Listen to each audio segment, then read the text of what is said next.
tidak dari pertama juga kita sudah bisa menilai apakah bayi ini cukup bulan apa tidak. Kalau prematur otomatis kalau di BPM kita rujuk. Kalau di kita itu pasti bayi-bayinya tidak prematur. Nah, kemudian yang kedua, bayinya mekonium air ketubannya apa tidak, itu juga bisa kita ketahui pada saat kita memisahkan ketuban atau misalkan ibu datang dengan ketuban sudah pecah dan warnanya hijau ya, jadi bercampur mekonium. Nah, tadi kan kita pada saat mengeluarkan bayi, kita menilai bayi nih di sana ya, di ibu. Kita menilai bayi apakah tadi tonus ototnya bagus, bayinya menangis kuat apa tidak.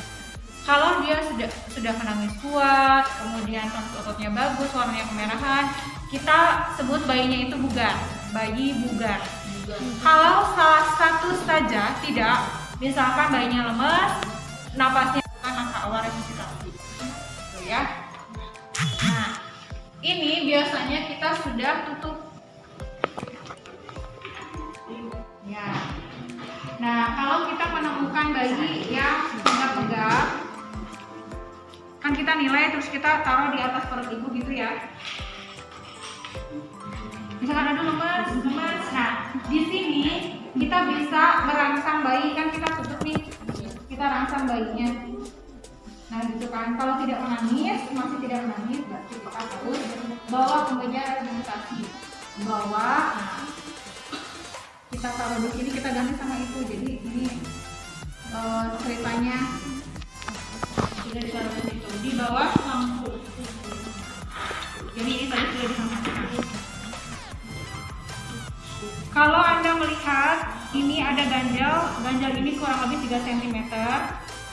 Kemudian ada 2 kain. Cara menempatkan bayinya, posisi kepalanya ada di sebelah kita. Ya. Yang akan kita lakukan adalah melakukan langkah awal resusitasi. Jadi begitu kita menemukan bayi yang tidak bugar atau dia lemas, ototnya tidak bergerak dan nampaknya megap-megap, berarti kita harus melakukan langkah awal resusitasi. Langkah awal resusitasi kita lakukan 0 sampai 30 detik. Nah, 0 sampai 30 detik. Ada 5 langkah. Jaika. Ingat-ingat. Jaika. J. Apa coba? J. Hah? Jangan panik. Jaika. Ini bayinya udah membungkus. J-nya jaga kehangatan. Ya, jaga kehangatan bayinya, ditempatkan di bawah sinar, jadi dia tetap hangat. Kemudian A, atur posisi. Nah, kita mau atur posisi bayi. Bayi itu harus diposisikan begini nih, setengah tengadah, karena ini akan menentukan berhasil apa enggaknya kita melakukan resusitasi. Makanya kita harus ganjal. Ini ganjalnya bukan di bawah kepalanya, tapi di bawah bahu. Nih, jadi bayinya setengah tengadah. Nah, gitu.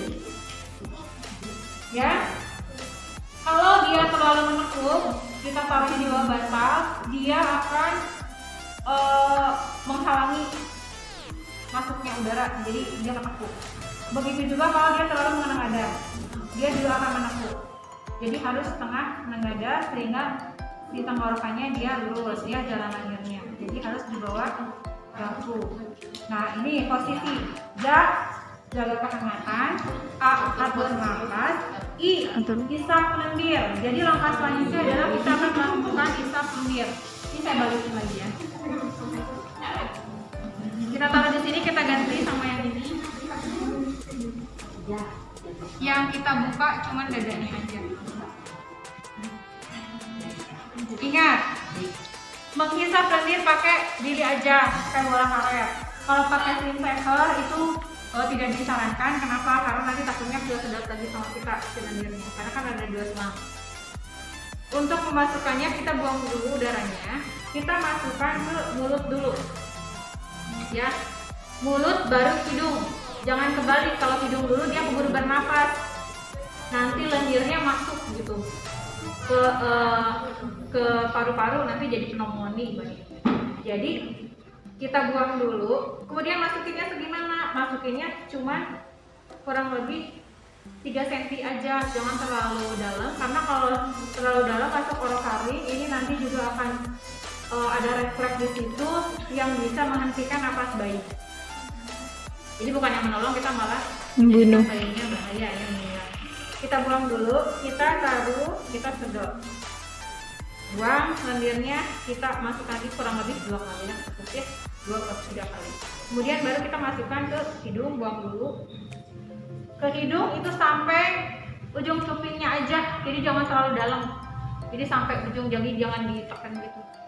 Masukin, sedot, buang, sebelahnya lagi, sedot, buang. Ja, 1 kali atau 2 kali cukup. Ja, I bisa panggil, K, keringkan. Jadi kita keringkan dari kepala, dadanya sambil kita ya, punggungnya. Nah, baru ini sambil dirangsang. Biasanya bayi kalau tidak terlalu parah asfiksianya, dia bakalan menangis ketika kita keringkan sambil dirangsang. Kemudian sudah keringkan, kita rangsang, kita ganti. Nah, itu pakai yang ini. Kita taruh ini. A-nya atur posisi lagi. Jadi keringkan itu sambil dirangsang, kemudian kita atur posisi lagi. Nah, atur lagi. Kemudian kita nilai. Udah melakukan jahit 30 detik itu kita nilai bayinya bernafas atau tidak, gerakannya aktif atau tidak. Udah 2 aja itu. Ya, nafas sebentar, oh megap-megap. Bayinya masih lemas, oh berarti kita harus melakukan langkah selanjutnya, yaitu melakukan ventilasi pakai amube. Ya. Untuk melakukan ventilasi ini nggak ada, ini bayinya masih lemas. Cuma 2 itu aja ya. Kita akan lakukan ventilasi. Ingat, ini cari yang untuk bayi, karena tidak boleh terlalu sempit dan tidak boleh juga terlalu longgar, harus pas. Kita akan memasang amube ini, si sungkupnya ini tepat di hidung dan mulut. Tempatkan, jangan terlalu ke bawah, jangan juga terlalu ke atas. Cara megangnya, tangan kita begini kan, kita taruh di sungkupnya, tekan. Yang ini taruh di dada, tuh, ya. Nah, kemudian kita akan melakukan ventilasi. Cara menghitung ventilasi. Ventilasi itu dihitung 1 menit full. Tapi kalau itu yang sekarang, kalau di buku Anda semua itu baru masih 30 detik. Jadi per 30 detik sebetulnya sama aja ya untuk hitungannya. Cuman evaluasinya yang berbeda. Kalau yang itu evaluasinya tiap 30 detik, kalau yang baru itu setiap 1 menit. Untuk menghitungnya kita pakai yang 30 detik aja ya, biar sama-sama buku. Kita hitungnya itu 20 kali dalam 30 detik. Jadi dalam 30 detik itu 20 kali. Jadi untuk menekannya 1, 2, 3, 4, 5, 6, 7, sekarang lagi 8, 9, 10, 1, 2, 3, 4, 5, 6, 7, 10, 1, 2, 3, 50, 1, 2, 3, 60 gitu ya, kayak gitu loh. Jadi kalau yang 1 menit itu untuk menekan ininya 40 sampai 60 kali per menit. Kalau ini kan kita pakai 30 detik. 30 detik, udah nih kita lakukan 20 kali. Oke, tadi lupa. Untuk mengecek apakah mengacu apa enggak tadi udaranya, kita lihat nih yang pertama kita mau melakukan ventilasi. Kita pasang, cek sekali ini ngembang dadanya. Kalau dadanya ngembang berarti ventilasi kita bagus, udaranya berhasil masuk. Kalau misalkan dadanya tidak mengembang, cek lekatan, cek sungkupnya apakah tadi posisinya tidak pas, hidung mulut atau di bawah atau di atas atau nggak pas gitu ya. Kemudian cek tekanannya, mungkin tekanan kita kurang, mungkin posisinya tadi yang salah tidak setengah menengadah tapi terlalu menengadah atau terlalu tunduk. Jadi gitu ya. Jadi kita tadi sudah 30 detik 2 kali, kemudian kita cek Napasnya megap-megap, tonus ototnya masih nggak bagus, kita lanjutkan ventilasi lagi. 30 detik lagi, kita lakukan 20 kali dalam 10 menit lagi. 20 kali dalam 30 detik. Terus kita cek lagi. Tonus, nafas, masih megap-megap, lakukan lagi. Sampai 4 kali 30 detik. Kalau sudah berarti total 22 menit ya. Kalau sudah 2 menit masih lemas, kita tambahkan evaluasinya dengan denyut jantung. Napasnya megap-megap, tonus ototnya tidak bagus, denyut jantungnya kita cek. Denyut jantung masih di bawah 100, tetap kita lakukan ventilasi. Misal tiba-tiba nanti turun nih denyut jantungnya 0, misalkan gitu ya, berarti kan bayinya meninggal. Bukan meninggal, berarti kan bayinya tidak berdenyut lagi tuh jantungnya. Kita lanjutkan ventilasi sampai 10 menit lagi kayak tadi. Jadi 30 detik kali berapa tuh? Kali berapa kalau 10 menit? Kali 10 ya? Jadi 10 kali 10 kali ventilasi yang 30 detik gitu. Jadi sampai 10 menit. Kalau 30 detik nggak ada, ventilasi lagi. Masih nggak bagus, ventilasi lagi. Sampai 10 menit. Kalau sudah dilakukan 10 menit tidak ada perubahan, denyut jantungnya nggak ada, bayinya masih lemas, tidak ada apa-apa, tidak ada pergerakan, kita nyatakan bayinya tidak bisa tertolong lagi. Jadi kita support keluarganya Bu. Nah, jadi kita tuh memutuskan bayinya itu tidak bisa bernafas lagi itu setelah 10 menit dari ventilasi yang 2 menit. Kan 2 menit ventilasi. Kalau udah 2 menit tidak berhasil tadi, berarti 4 kali 30 detik tidak berhasil, persiapkan rujukan ya, sambil tetap dilakukan ventilasi selama di perjalanan. Nah, kalau dari 2 menit itu kita lakukan 10 menit lagi tetap tidak ada pergerakan dari bayinya, jantungnya masih nggak bagus, berarti kita nyatakan bayinya ini meninggal. Gitu ya, ada pertanyaan? Jadi ventilasinya 20 kali dalam 10 menit, dalam 30 detik, dilakukan 4 kali ventilasi, diselangi evaluasi setiap 30 detik kan tadi setelah ventilasi, evaluasi sampai 2 menit. 2 menit tidak ada perubahan, nafasnya masih megap-megap, bayinya akan kita persiapkan rujukan. Di perjalanan kita tetap melakukan ventilasi.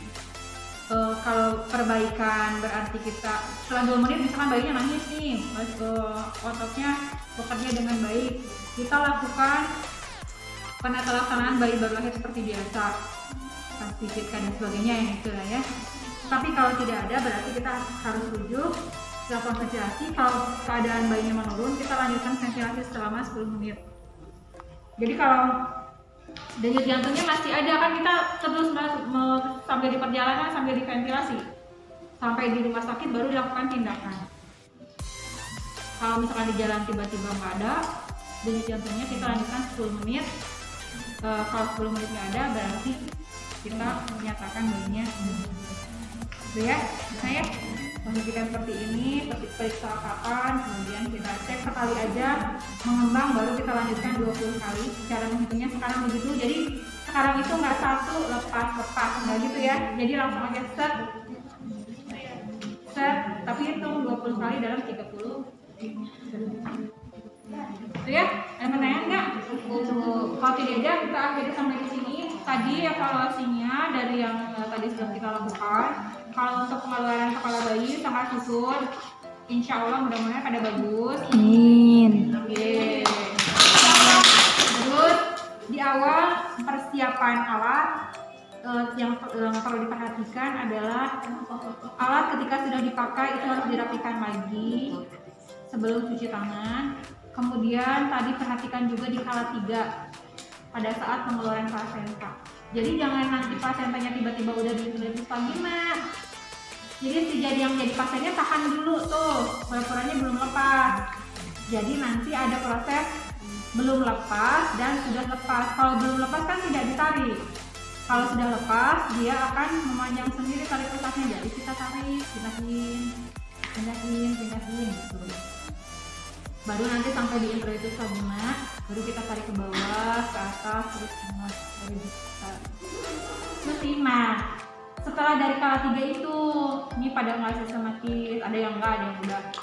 Pokoknya lihat aja di penuntun yang baru itu. Nanti saya juga kasih tahu dosennya yang itu, soalnya gitu. Ya, jadi poin per poin itu harus dilakukan semuanya sesuai dengan daftar yang ada di situ.